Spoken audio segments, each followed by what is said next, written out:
तो आज हम लोग पढ़ेंगे अंतःस्रावी तंत्र। अंतःस्रावी तंत्र क्या है और उसके क्या कार्य हैं। तो अंतःस्रावी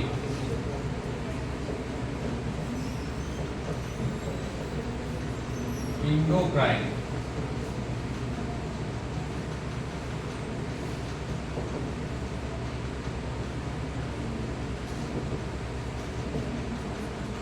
पहले हम समझते हैं कि अंतःस्रावी होता क्या है। ये जो वर्ड है इसका मतलब होता क्या है। जंतुओं के शरीर में बहुत सारी ऐसी ग्रुप ऑफ सेल हैं, कोशिकाओं का समूह है जो एक विशेष प्रकार के रासायनिक पदार्थ को बनाने के लिए विशेषकृत है। तो उसमें से ग्रुप ऑफ सेल को कहते हैं ग्रंथि या ग्लैंड्स। तो उसमें से ग्रंथियों का विभाजन दो प्रकार से किया गया है, एक अंतःस्रावी और एक बाह्यस्रावी। अब ये अंतःस्रावी और बाह्यस्रावी का विभाजन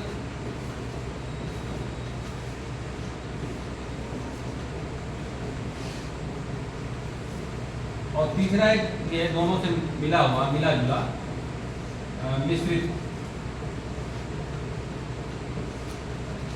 ऐसी एक ग्लैंड है जंतुओं के शरीर में जो मिश्रित है, दोनों का मिला के अपना काम करती है, दोनों की परिभाषाएं उसमें मिली हुई। तो ये डिवीजन कैसे किया गया है पहले जान लें कि ऐसी ग्रंथियां जो अपना केमिकल या रासायनिक पदार्थ जो भी बनाती हों वो डायरेक्ट ब्लड में रिलीज करती है और उसके टारगेट पे ब्लड के माध्यम से हो जाता है। तो उसे कहते हैं, क्योंकि किसी भी केमिकल का कोई ना कोई टारगेट है, तो वो टारगेट पे पहुंचने के लिए वो ब्लड यूज कर रहा है। तो इस प्रकार की ग्रंथियों को कहते हैं अंतःस्रावी। वो अपना सिक्रेशन ब्लड में रिलीज कर रहे हैं। और ऐसी ग्रंथियां जो अपना सिक्रेशन और टारगेट के बीच में एक ट्यूब लगाए हुए नली, तो जो नलियों के सहारे अपना सिक्रेशन वहाँ जहाँ उसको पहुँचाना है पहुँचा रही हैं। जैसे सपोज दैट कि हमारे माउथ में तीन जोड़ी सलाइवा बनाने वाली ग्रंथियाँ, दो जोड़ी नीचे और एक यहाँ, वो हमेशा सलाइवा बना रही है। सलाइवा में एक केमिकल है जिसको कहते हैं टाइलिन या सैलेवरी एमाइलेज। वो टाइलिन उसमें बनता है जो स्टार्च के डाइजेशन के लिए स्पेशलाइज्ड है। तो वो ट्यूब से जुड़ी हुई है माउथ में, अपना सिक्रेशन माउथ में ट्यूब के थ्रू ला रही है। लेकिन कुछ ग्रंथियाँ ऐसी हैं, तो वो अब एक एग्जाम्पल है ये माउथ वाला। उसके अलावा बहुत सारी ग्रंथियाँ हैं जो बाह्यस्रावी हैं। स्टमक में भी बहुत सारी ग्रंथियाँ हैं जो अपना एक जो भी लिक्विड बनाती हैं उसको ट्यूब के माध्यम से वहाँ टारगेट तक पहुँचाती है। लेकिन अंतःस्रावी ग्रंथियाँ उसमें ट्यूब नहीं लगी है। इसको एक और नाम कहते हैं नलिका विहीन।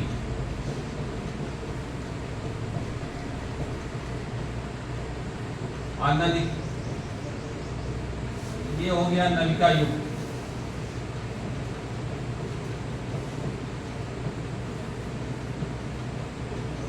ये तो मिक्स है, इसमें दोनों नलिकाएं भी पाई जाती हैं और नहीं भी पाई जाती।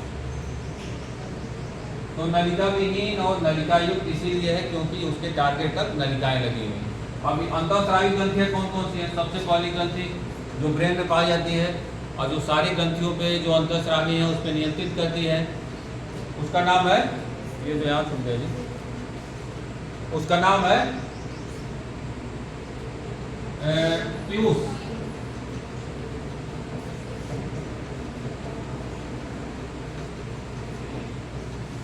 पीयूष ग्रंथि जो ब्रेन में पाई जाती है और अंतःस्रावी ग्रंथियां जितनी हैं उस पर नियंत्रित करती है। ये अपना लिक्विड डायरेक्ट ब्लड में रिलीज करती है। उसके अलावा थायराइड है, थायराइड आप लोग सुने ही होंगे। सुना है ना? हाँ, ये अंतःस्रावी। इसके अलावा वहां पे एड्रिनल है,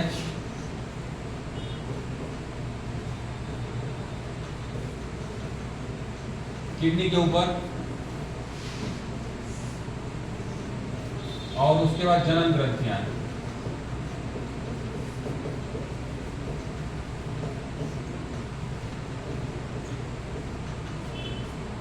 और एक और है जिसको कहते हैं पीयूष ग्रंथि के अलावा उसका क्या नाम है, जो बायोलॉजिकल क्लॉक बोलते हैं उसे,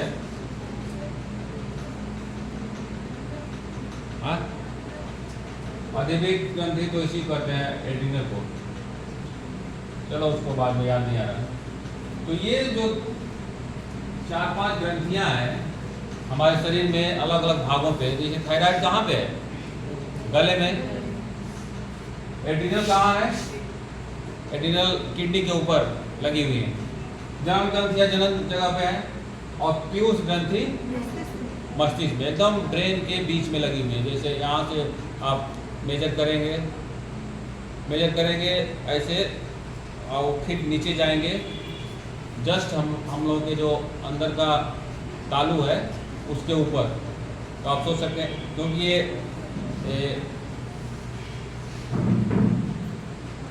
ज़्यादा या कम, ये पूरा हम लोग का स्कल एक स्फेरिकल है ना, गोलाकार है कि नहीं? तो उस गोलाकार का एक केंद्र भी होगा, तो उस केंद्र के समीप ही ये पीयूष ग्रंथि है। आप समझ सकते हो कितने मतलब व्यवस्थित जगह पे।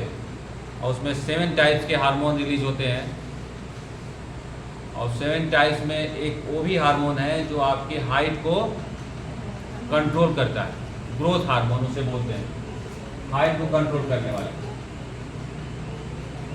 उसी हार्मोन से ही आपकी हाइट डिसाइड होती है कि आप कितने लंबे होंगे, कितने छोटे होंगे। इसी तरह ग्रोथ हार्मोन के अलावा इसको कंट्रोल करने वाले हार्मोन रिलीज होते हैं थायराइड को। और थायराइड आप जानते हैं कि एक ऐसी ग्रंथि है जो हमारे इंटरनल डाइजेशन, एब्जॉर्प्शन, सिक्रेशन, इस सब इंटरनल जो मेटाबॉलिज्म है उसको कंट्रोल करने के लिए एक हार्मोन बनाती है जिसका नाम है थायरॉक्सिन। और थायरॉक्सिन बनाने में एक सहायता करती है आयोडीन।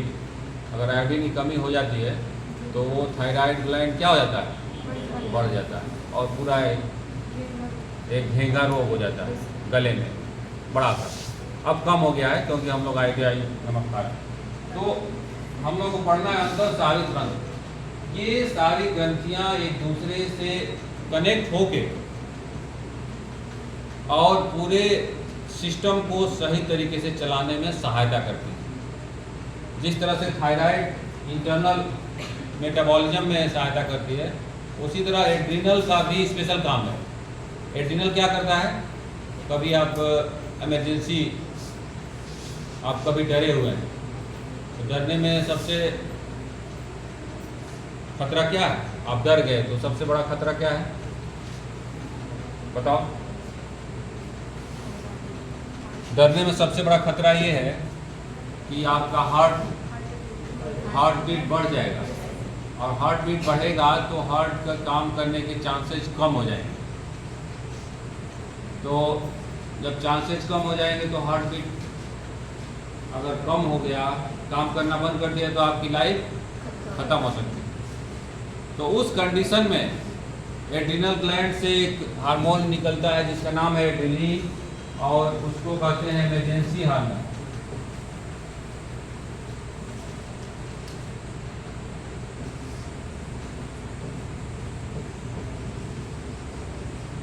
ये स्पेशलाइज है उसी हार्मोन को रिलीज करने के लिए। कभी हम लोग डेंजर में हो गए तो हम बचे रहे सेफ, हमारा जीवन ख़त्म ना हो जाए, तो एड्रिनल, तो ये सब सारे सिस्टम, ये सारी ग्रंथियां मिलके एक तंत्र बनाती हैं। उस तंत्र को कहते हैं अंतःस्रावी तंत्र। ठीक है। अब देखो अंतःस्रावी तंत्र का काम क्या है।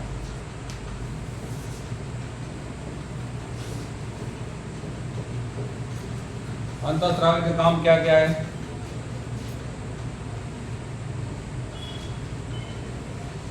एक तो अभी बताया कि जो थायराइड ग्लैंड है वो शरीर के इंटरनल जो वर्क हो रहे हैं, सांस ले रहे हैं हम लोग, ठीक से डाइजेशन हो रहा है, उसके अलावा हार्ट बीट भी सही से चलता रहे, उनको कंट्रोल करने के लिए थायरॉक्सिन बनता है। तो पहला काम है, क्या काम है? उपापचय मतलब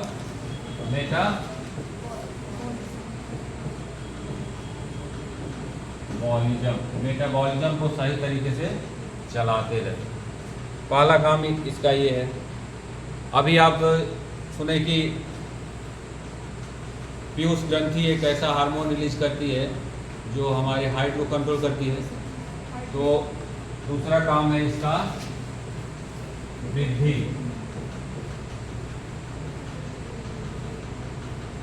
वृद्धि और डेवलपमेंट, वृद्धि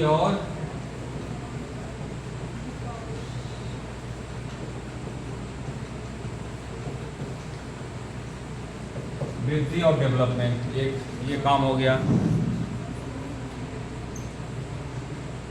जो थायरॉक्सिन है वो ब्लड प्रेशर को भी नियंत्रित करने का काम करता है, टू कंट्रोल ब्लड प्रेशर।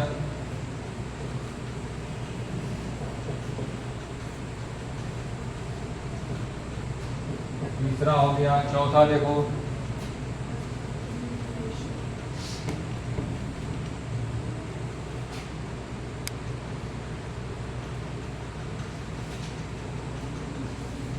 जैसे आप अभी जो पीयूष ग्रंथि है वो ब्रेन के एक पार्ट से भी जुड़ी हुई है।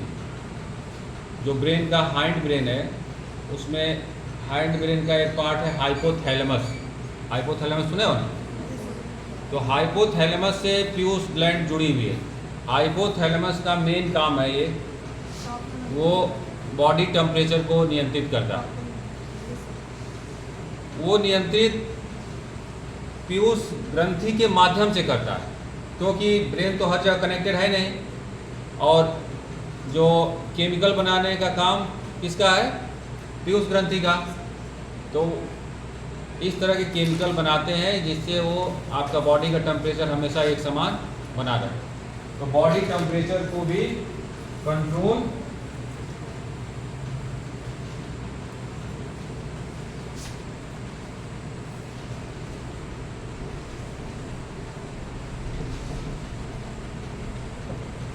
Body temperature. और पांचवा एक है, एक वो बताया कि आपके ब्रेन में एक और ग्लैंड है जो डे और नाइट को कंट्रोल करती है। या आप डे में सक्रिय हो जाते हैं, रात में सो जाते हैं, तो पीनियल ग्लैंड उसका नाम है, पीनियल। तो day and night, day and night regulation,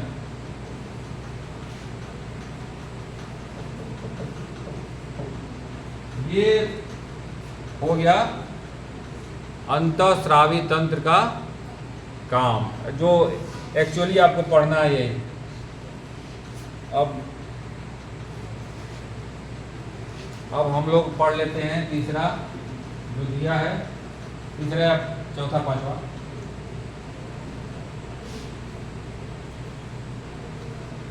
नया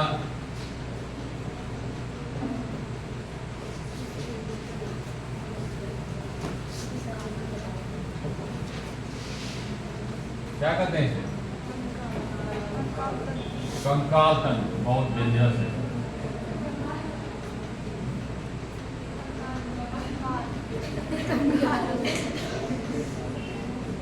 कंकाल तंत्र। कंकाल तंत्र का काम क्या क्या है, इसके बारे में थोड़ा सा देख लो। पहला काम क्या है? पहला तो सब जानते हैं,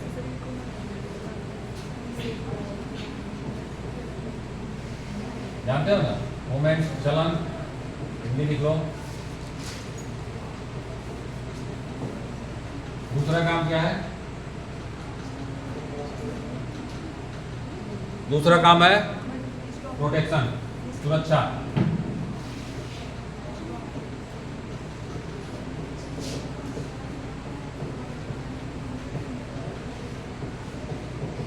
कंकाल तंत्र की वजह से आप थोड़ा सा फाइटिंग भी कर सकते हैं, जिससे आपको इससे बचना है तो कर सकते हैं कि नहीं? हाँ, चलो बहुत अच्छी बात। अब जो मेन एक बहुत लोग नहीं जानते हैं, जो कंकाल तंत्र का एक आंतरिक और वेरी इंपॉर्टेंट काम है, क्या काम है? Production of blood cells. आप सुने होंगे,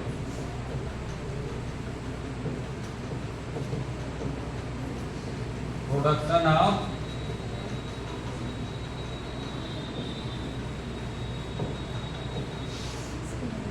मतलब कि रक्त कणिकाओं का उत्पादन।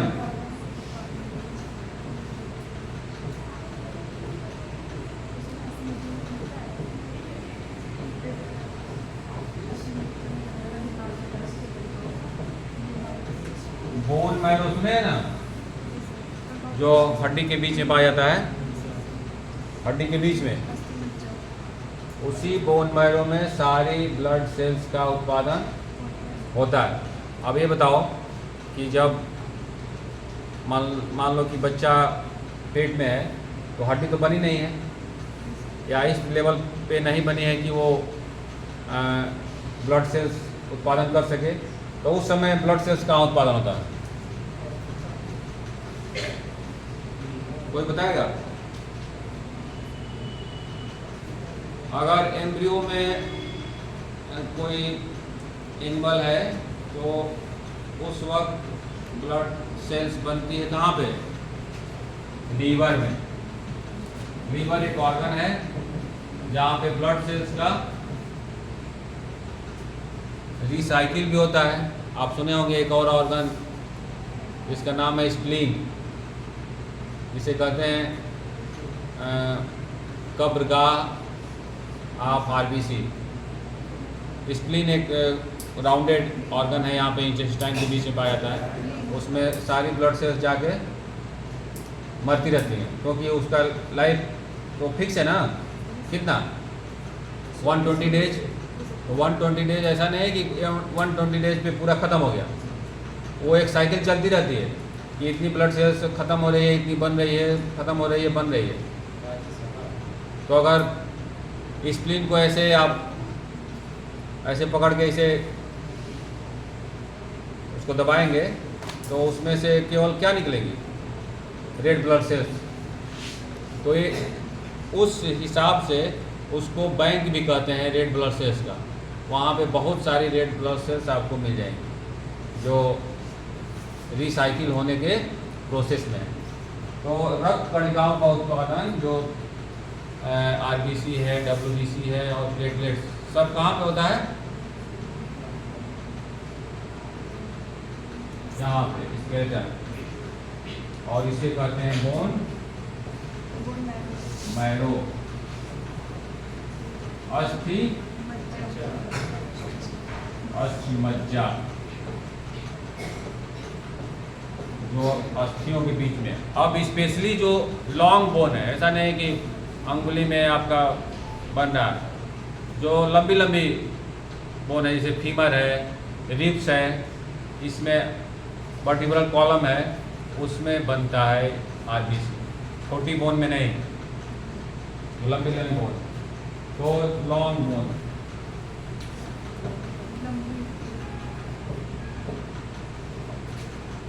जो ज़्यादा सक्षम होगा वही ब्लड सेल्स बना सकते हैं ना जी। अब देखो एक और जो काम है इसका विशेष, बहुत सारे खनिज लवण का ये संग्रहण करते हैं।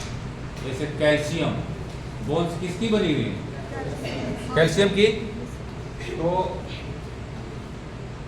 खनिज लवण का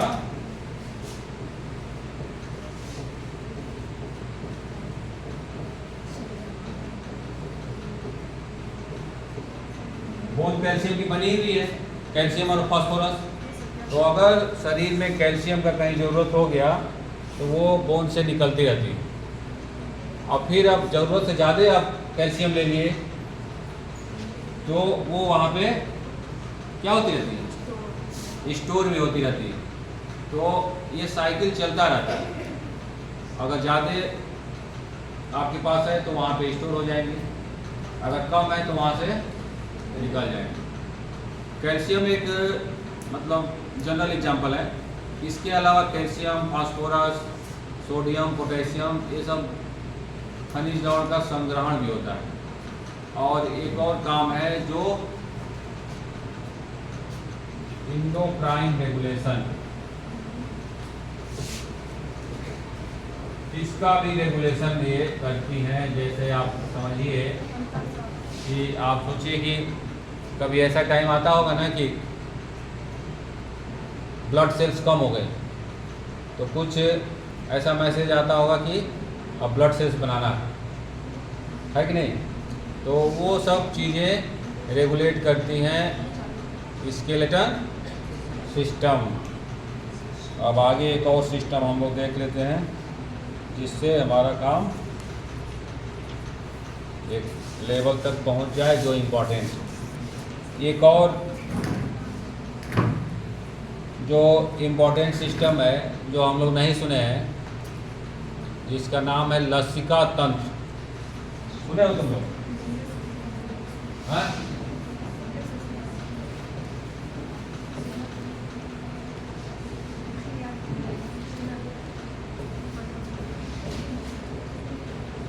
लिम्फेटिक्स।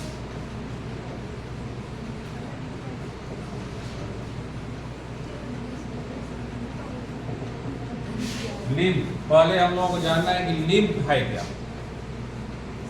तभी तो जानेंगे कि लिम्फेटिक सिस्टम होता क्या है। हाँ, पहले अब ये लास्ट है, लिम्फ होता क्या है। जैसे हम लोग तो अभी सुने हैं कि हम लोगों के शरीर में एक ही लिक्विड बहता रहता है जिसका नाम है, क्या नाम है? ब्लड। ब्लड के अलावा भी एक और लिक्विड रन करता है जिसका नाम है लिम्फ, लसिका। अब ये आता कहाँ से है और इसका काम क्या है? तो ब्लड कहाँ पे मूव करता है? ब्लड वेसल्स में, ब्लड की जो नलिका है उसमें मूव कर रहा है कि नहीं। तो अब ब्लड वेसल तो बनी हुई है मसल्स की या एपिथेलियल टिश्यू की, एपिथेलियल की बनी हुई ना। तो जब एक मान लो ये ब्लड वेसल्स है और स्पेशली जो वेन है जो ब्लड हार्ट की ओर ले जा रही है, उसकी वॉल पतली होती है। अब पतली होने की वजह से ब्लड का कुछ पार्ट जब ये फ्लो हो रहा है, इस फ्लो होने के क्रम में ब्लड का कुछ पार्ट बाहर आ जाता है।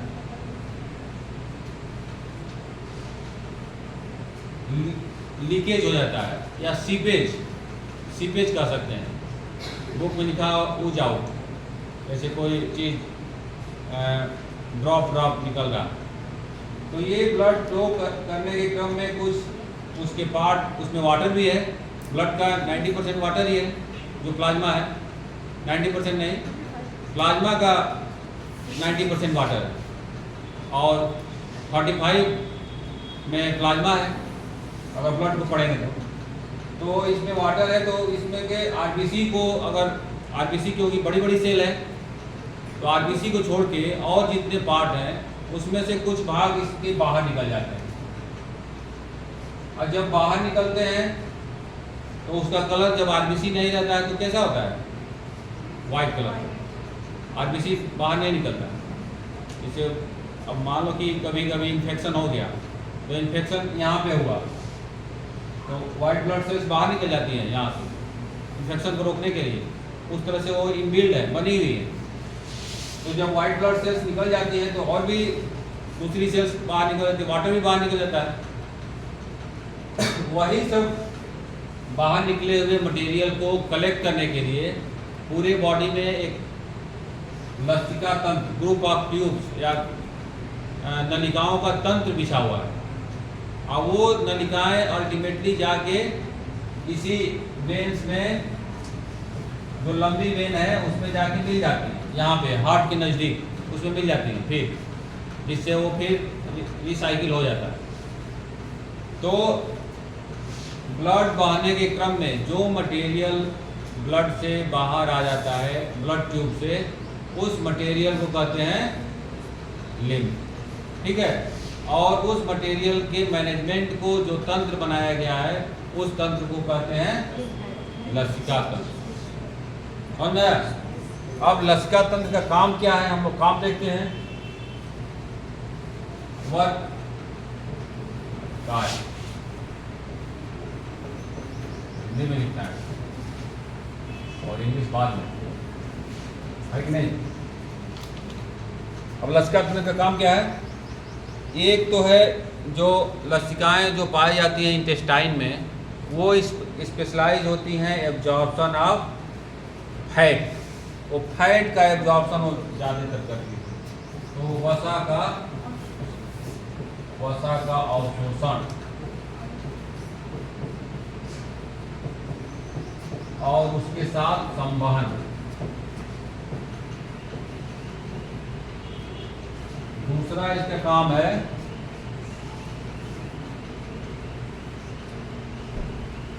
अब देखो, कुछ लसिकाएं स्पेशलाइज होती हैं जो हमको बाहरी रोगाणुओं से मारने में सहायता करती है, उसका संवहन करती हैं वाइट ब्लड सेल्स का। अभी बताया ना कि अगर इन्फेक्शन होता है ना तो वाइट ब्लड सेल्स, क्योंकि ट्यूब में ही ब्लड फ्लो करता है तो उसमें से बाहर निकल जाती है। अब यहाँ कट जाएगा तो पस बनता है कि नहीं? तो पस क्या है? WBC है, WBC ना है। तो वो जो पैथोजन है उससे लड़ने के क्रम में WBC डेड हो गई है और पस बन जाता है। तो वो वहाँ किसी भी इन्फेक्शन साइट पे तभी पहुँच पाती हैं जब वो उस ट्यूब से बाहर निकलेगी।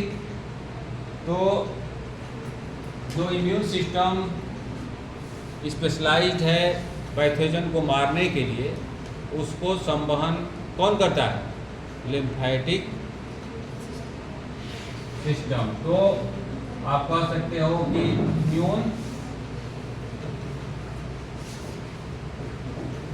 इम्यून कोशिकाओं का संवहन।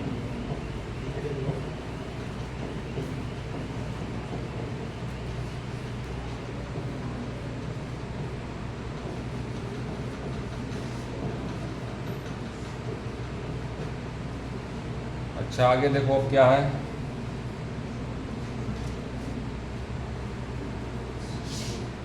अब एक है तीसरा जो अंतिम है, रक्त कोशिकाओं का संवहन।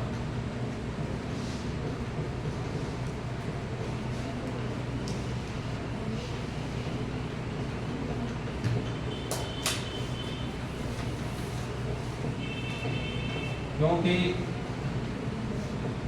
जब ट्यूब से ब्लड बाहर निकलता है, ब्लड के कुछ पार्ट, तो फिर जाके ब्लड में मिलता है, तो इसका मतलब कि वो संवहन कर रही हैं। तो संवहन करने के क्रम में वो ब्लड के एक कंप्लीट ब्लड को संवहन करती है, ठीक है। तो ये हो गया लसिका तंत्र के कार्य। आज इतना ही।